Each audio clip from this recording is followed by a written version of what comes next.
नमस्कार, welcome to AK organic. तो आज की इस वीडियो में हम दो टॉपिक्स करेंगे। फर्स्ट है फिजिबिलिटी ऑफ ऑर्गेनिक रिएक्शन, यानी कि कोई भी ऑर्गेनिक रिएक्शन जो है वो फिजिबल है या नहीं, पॉसिबल है या नहीं, वो फॉरवर्ड डायरेक्शन में जाएगी या बैकवर्ड डायरेक्शन में जाएगी, उसके बारे में डिस्कस करेंगे।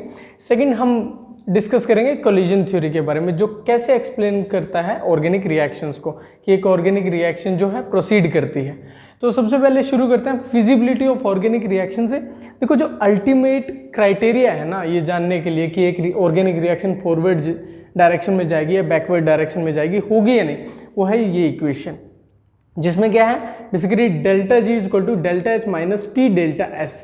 डेल्टा जी क्या है? Change in Gibbs free energy, और यह delta H enthalpy change, delta S क्या है? एंट्रोपी चेंज, और टी है टेम्परेचर।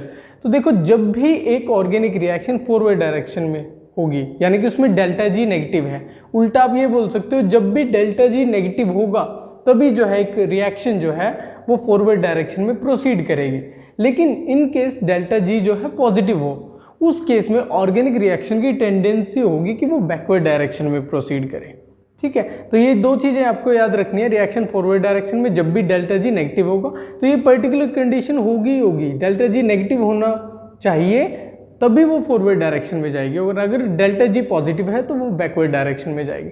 अब इस केस में देखो कि अगर सेकंड ये जो फैक्टर है, मान लिया ये डेल्टा एस जो एंट्रोपी चेंज है, हम एंट्रोपी को किससे डेजिग्नेट करते हैं? एंट्रोपी को हम एस सिंबल से डेजिग्नेट करते हैं। ठीक है, अब देखो, जब भी हम रिएक्टेंट से प्रोडक्ट में जा रहे हैं, मान लिया ए रिएक्टेंट है, उससे बी प्लस सी प्रोडक्ट बन रहे हैं। अब इसमें देखो कि यहाँ एक मॉलिक्यूल से अगर दो मॉलिक्यूल हमारे पास बन रहे हैं, यानी कि एंट्रोपी इंक्रीज हो रही है। एंट्रोपी क्या है? Basically measure of degree of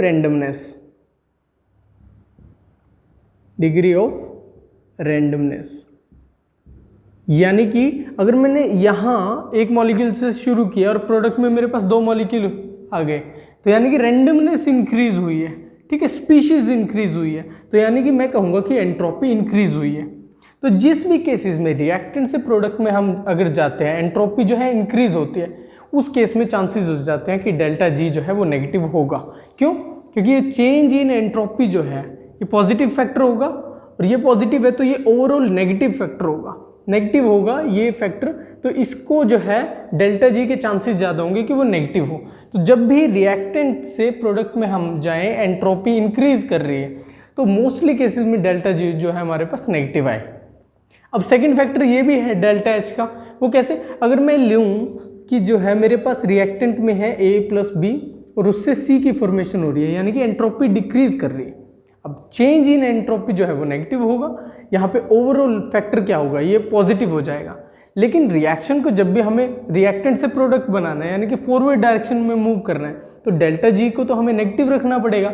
तो हमें उस केस में डेल्टा एच का नेगेटिव होना बहुत ज़रूरी है। और जब मैं बोल रहा हूँ कि डेल्टा एच को नेगेटिव होना है, डेल्टा एच को नेगेटिव होना है, यानी कि हीट रिलीज होनी है सिस्टम में से, यानी कि रिएक्शन जो है वो होनी चाहिए एक्सोथर्मिक रिएक्शन। किस केस में? जब भी जो है एंट्रोपी हमारे पास रिएक्टेंट से प्रोडक्ट में जा रहे हैं, मतलब कि एंट्रोपी जो है डिक्रीज कर रही है, उस केस में जो है हमारे पास एक्सोथर्मिक रिएक्शन होनी चाहिए, डेल्टा एच जो है नेगेटिव होना चाहिए, ताकि वो रिएक्शन जो है वो फॉरवर्ड डायरेक्शन में मूव कर सके, हमें जो है पर्टिकुलर रिएक्टेंट से प्रोडक्ट पे जा सके, हम प्रोडक्ट को ऑब्टेन कर सकें। लेकिन दूसरे केस में जो मैंने यहाँ बताया, जब एंट्रोपी इंक्रीज कर रही थी, उस केस में ये ओवरऑल नेगेटिव फैक्टर था, और ये इवन इसको भी ओवरकम कर देता है, डेल्टा जी को नेगेटिव रखता है। तो इस केस में जो डेल्टा एच है वो नेगेटिव भी हो सकता है और पॉजिटिव भी हो सकता है। नेगेटिव मतलब एक्सोथर्मिक, और पॉजिटिव मतलब एंडोथर्मिक रिएक्शन भी इसमें पॉसिबल, एंडोथर्मिक रिएक्शन। ठीक है, ये आपको पता होना चाहिए। अब जब हम स्टैंडर्ड स्टेट्स की बात करते हैं, यानी कि अगर टेम्परेचर जो है वो है 273 केल्विन, प्रेशर है 1 एटमॉस्फेयर, तो उस केस में हम इस इक्वेशन को स्टैंडर्ड टर्म्स में कैसे लिखते हैं? Del G naught is equal to delta H naught minus T delta S naught. ठीक है, स्टैंडर्ड स्टेट्स में इसमें डेल्टा जी नॉट को क्या बोलेंगे हम? Difference in standard free energies free energies of products and reactants. कैसे, अगर हमें इसे एनर्जी प्रोफाइल डायग्राम पे दिखाना है इस चीज़ को, तो कैसे दिखाएंगे डेल जी नोट को?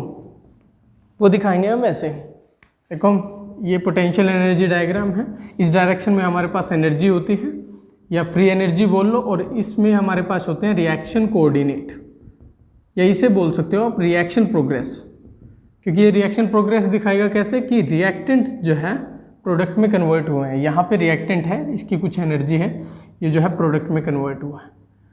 तो अब देखो difference in standard free energies of product and reactant. Product की एनर्जी ये है, रिएक्टेंट की एनर्जी ये है, ये रिएक्टेंट की एनर्जी है ER से अगर मैं डेजिग्नेट करूँ इसे, और ये एनर्जी जो है वो EP प्रोडक्ट की है एनर्जी। तो ये जो डिफरेंस है दोनों की एनर्जीज में, अगर स्टैंडर्ड स्टेट्स की हम बात करते हैं तो ये है डेल जी नोट, स्टैंडर्ड स्टेट में नहीं है तो ये डेल जी है, ठीक है, ये आप ध्यान में रखें। अब उसके बाद जो है अगर इक्विलिब्रियम रिएक्शन की बात हो तो इक्विलिब्रियम रिएक्शन के केस में होगा जो डेल जी नोट है वो होगा -RT natural log of K। Direct question भी आ सकते हैं आपके पास, और K जो है यहाँ पर क्या है, इक्विलिब्रियम कांस्टेंट है। तो चाहे आपसे ये रिएक्शन पूछ ले, या बीच में मैंने एंट्रोपी के बारे में आपको बताया, एनर्जी प्रोफाइल डायग्राम के बारे में बताया, इस इक्वेशन के बारे में बताया, तो IIT जैम लेवल पे जो है डायरेक्ट क्वेश्चन भी इनसे रिलेटेड आ जाते हैं। अब हम बात करते हैं कोलिजन थ्योरी की। कोलिजन थ्योरी का क्या मानना था एक्चुअली रिएक्शन से रिलेटेड, कि कोई भी रिएक्शन जब भी होती है वो होती है because of collision between reactant molecules. ये कोलिजन थ्योरी का क्या कहना था कि कोई भी रिएक्शन है A + B से हमारे पास C + D बना, प्रोडक्ट, रिएक्टेंट से प्रोडक्ट बना, तो A और B जो रिएक्टेंट मॉलिक्यूल्स है वो कोलाइड करते हैं और प्रोडक्ट की फॉर्मेशन होती है, C + D की फॉर्मेशन होती है। तभी जो है एक ऑर्गेनिक रिएक्शन ऐसे होती है ड्यू टू कोलिजन्स। और उन्होंने बोला कि कोलिजन्स जो है, अगर नंबर ऑफ कोलिजन्स पर second and per unit volume of reaction mixture, number of collisions per second per unit volume of reaction mixture को उन्होंने बोला कोलिजन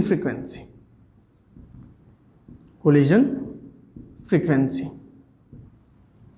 ठीक है, अब देखो कोलिजन फ्रीक्वेंसी, अगर हम रूम टेम्परेचर की बात करें तो रूम टेम्परेचर पे जो है ये कोलिजन फ्रीक्वेंसी होती है गैसियस रिएक्शन के केस में 10⁻25 to 10⁻28 गैसियस रिएक्शन में इतनी ज़्यादा होती है कोलिजन फ्रीक्वेंसी।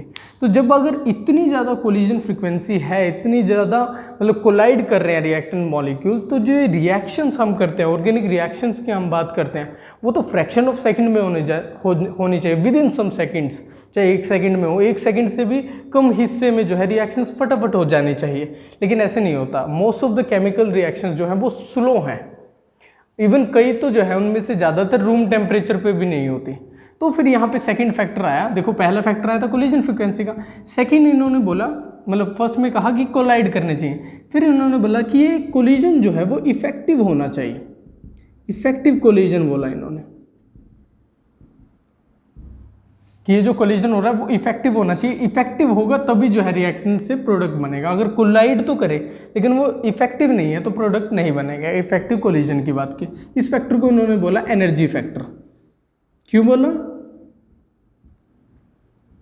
देखो क्योंकि रूम टेम्परेचर पे मोस्ट ऑफ द मॉलिक्यूल्स, जो रिएक्टेंट के मॉलिक्यूल्स होते हैं, उनकी इतनी एनर्जी नहीं होती कि वो इस इफेक्टिव कोलिजन के लिए, यानी कि इफेक्टिव कोलिजन के लिए रिएक्टेंट मॉलिक्यूल्स की एक मिनिमम अमाउंट ऑफ एनर्जी होनी चाहिए, जिसे हम बोलते हैं थ्रेशहोल्ड एनर्जी।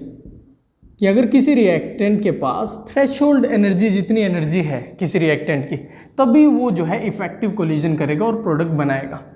लेकिन जितने भी reactant, most of the reactant molecules जो है उनकी थ्रेशहोल्ड एनर्जी जितनी एनर्जी नहीं होती, यानी कि हमें कुछ एनर्जी उन्हें देनी पड़ेगी ताकि उनकी एनर्जी, थ्रेशहोल्ड एनर्जी जितनी हो जाए या इससे एक्स्ट्रा हो जाए और उनकी कोलिजन जो है इफेक्टिव हो जाए और हमें पर्टिकुलर प्रोडक्ट मिल जाए। ठीक है, तो इस केस में अब देखो, मैं अगर पोटेंशियल एनर्जी डायग्राम में आपको इसको समझाऊं तो ये ऐसा है यहाँ हमारे पास एनर्जी, यहाँ हमारे पास रिएक्शन कोऑर्डिनेट, और यहाँ लिख लो चाहे progress of reaction, progress of reaction. यहाँ से रिएक्टेंट जो है प्रोडक्ट में कन्वर्ट हुआ, यह है प्रोडक्ट, यह है रिएक्टेंट। ठीक है, अब देखो किसी भी रिएक्शन को होने के लिए, जैसा कि मैंने बोला कि कोलिजन को इफेक्टिव होने के लिए कितने अमाउंट ऑफ एनर्जी चाहिए, थ्रेशोल्ड एनर्जी। सो बेसिकली अगर एक रिएक्शन है जिसमें रिएक्टेंट से प्रोडक्ट बन रहा है, तो इस रिएक्टेंट के पास कितनी एनर्जी होनी चाहिए ताकि ये प्रोडक्ट में जो है कन्वर्ट हो जाए। तो ये एनर्जी है यहाँ से यहाँ तक, ये जो एनर्जी है टोटल, इस एनर्जी को हम बोलते हैं थ्रेशोल्ड एनर्जी, थ्रेशोल्ड एनर्जी। कितनी एनर्जी होनी चाहिए? अब रिएक्टेंट के पास कितनी एनर्जी है? इतनी एनर्जी है, लेकिन अब इतनी एनर्जी है तो मतलब कितने अमाउंट में एनर्जी देनी पड़ेगी ताकि इस रिएक्टेंट की एनर्जी हो जाए थ्रेशोल्ड एनर्जी जितनी, वो है इतनी। देखो टोटल थ्रेशोल्ड एनर्जी चाहिए इतनी, रिएक्टेंट के पास है इतनी, हमें कितनी देनी पड़ेगी? इतनी एनर्जी देनी पड़ेगी। अब ये जो है यहाँ से यहाँ तक का, इसे हम बोलते हैं एक्टिवेशन एनर्जी, ई एक्टिवेशन यानी कि एक्टिवेशन एनर्जी। तो हमें इतनी जो है एक्टिवेशन एनर्जी रिएक्टेंट को देनी पड़ेगी ताकि ये जो है इस बैरियर को क्रॉस करता हुआ, ये क्या हमारे पास ट्रांजिशन स्टेट बनती है, और अगर इंटरमीडिएट बन रहा हो तो भी हम रिप्रेजेंट करके फिर पर्टिकुलर प्रोडक्ट बना देते हैं। तो इस बैरियर को क्रॉस करके ये प्रोडक्ट में कन्वर्ट हो जाएगा। तो इसने कहा था कि जो है एक्टिवेशन एनर्जी देनी पड़ती है, और एक्टिवेशन एनर्जी जो है किसके बराबर होती है? Threshold energy minus energy of the reactant, energy of the reactant. ये मैंने यहाँ शॉर्ट में लिख दिया। एक्टिवेशन एनर्जी क्या है? Threshold energy minus energy of the reactant, ये आ गई हमारे पास एक्टिवेशन एनर्जी। तो ये देनी पड़ेगी। तो ये एनर्जी जितनी कम हो उतना इजीली ये रिएक्टेंट मॉलिक्यूल्स जो है प्रोडक्ट में कन्वर्ट हो जाएंगे। कैसे? देखो अगर यहाँ पर मैं बनाऊँ, यहाँ पर बना देता हूँ, ठीक है। अब देखो एक है हमारे पास कि रिएक्टेंट को इतनी एनर्जी चाहिए, दूसरे केस में अगर इतनी एक्टिवेशन एनर्जी और सेम प्रोडक्ट बन रहा हो। देखो इस केस में जो एक्टिवेशन एनर्जी है फर्स्ट केस में, ये फर्स्ट केस है, ये सेकंड केस है। फर्स्ट केस में एक्टिवेशन एनर्जी कितनी चाहिए? इतनी चाहिए। सेकंड केस में एक्टिवेशन एनर्जी कितनी चाहिए? इतनी चाहिए। यानी कि ये एनर्जी अगर मैं ये कहूँ ये E2 है और ये जो है E1 है, सो E2 is less than E1। ये एनर्जी गैप कम है तो ज़्यादा रिएक्टेंट मॉलिक्यूल्स जो है इस बैरियर को क्रॉस करते हुए पर्टिकुलर प्रोडक्ट बनाएंगे। लेकिन जितना ज़्यादा ये बैरियर होगा उतने कम मॉलिक्यूल्स जो है उसको क्रॉस कर पाएंगे, उन्हें एनर्जी की रिक्वायरमेंट होगी। ठीक है, तो इसलिए जो है जिस केसेस में एक्टिवेशन एनर्जी ज़्यादा चाहिए वो हमेशा जो वो रिएक्शन है वो स्लो होगी, और जिस केस में एक्टिवेशन एनर्जी हमें कम चाहिए वो रिएक्शन जो है फास्ट होगी। ठीक है, सो lower the activation energy faster will be the chemical reaction, ये आपको ध्यान में रखना है। फिर थर्ड फैक्टर, अब देखो हमने कहा कि थ्रेशोल्ड एनर्जी होनी चाहिए ताकि उसकी इफेक्टिव कोलिजन हो जाए, लेकिन कुछ केसेस में ये भी हुआ कि बहुत से रिएक्टेंट मॉलिक्यूल्स की जो एनर्जी है वो थ्रेशोल्ड एनर्जी से ज़्यादा है, लेकिन फिर भी जो रिएक्शन स्लो है। ऐसा क्यों है? क्योंकि इसमें जो है एक और फैक्टर है आता है जिसे हम बोलते हैं प्रोबेबिलिटी फैक्टर या फिर ओरिएंटेशन फैक्टर। ओरिएंटेशन फैक्टर यानी कि एनर्जी तो है उन मॉलिक्यूल्स के पास थ्रेशोल्ड एनर्जी, लेकिन उनकी प्रॉपर ओरिएंटेशन नहीं है रिएक्टेंट मॉलिक्यूल्स की ताकि वो ऑर्गेनिक रिएक्शन प्रोसीड कर सके। तो इसमें ओरिएंटेशन फैक्टर को भी इंक्लूड किया गया। प्रॉपर कि रिएक्टेंट मॉलिक्यूल्स की प्रॉपर ओरिएंटेशन होनी चाहिए, तभी जो है वो रिएक्टेंट जो है प्रोडक्ट में कन्वर्ट होगा। तो ये तीन फैक्टर थे। तो अब देखो हम रेट को कैसे लिख सकते हैं इन तीन फैक्टर को ध्यान में रखते हुए। यहाँ मैं लिखता हूँ। सो फर्स्ट में हमने कोलिजन फ्रीक्वेंसी के बारे में बताया कि कोलाइड करते हैं तभी जो है रिएक्शन पॉसिबल है।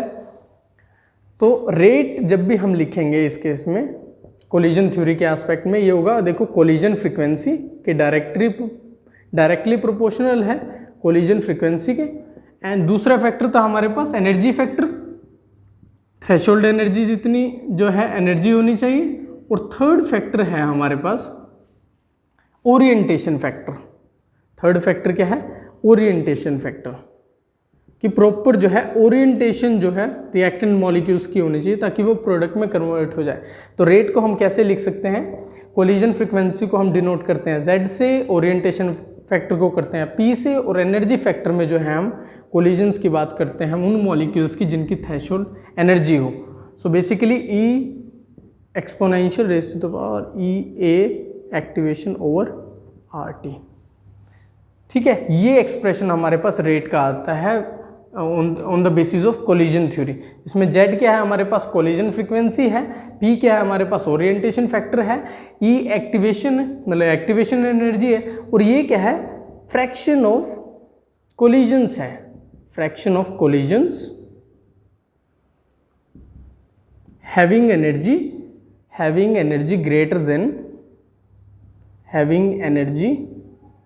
Then E activation.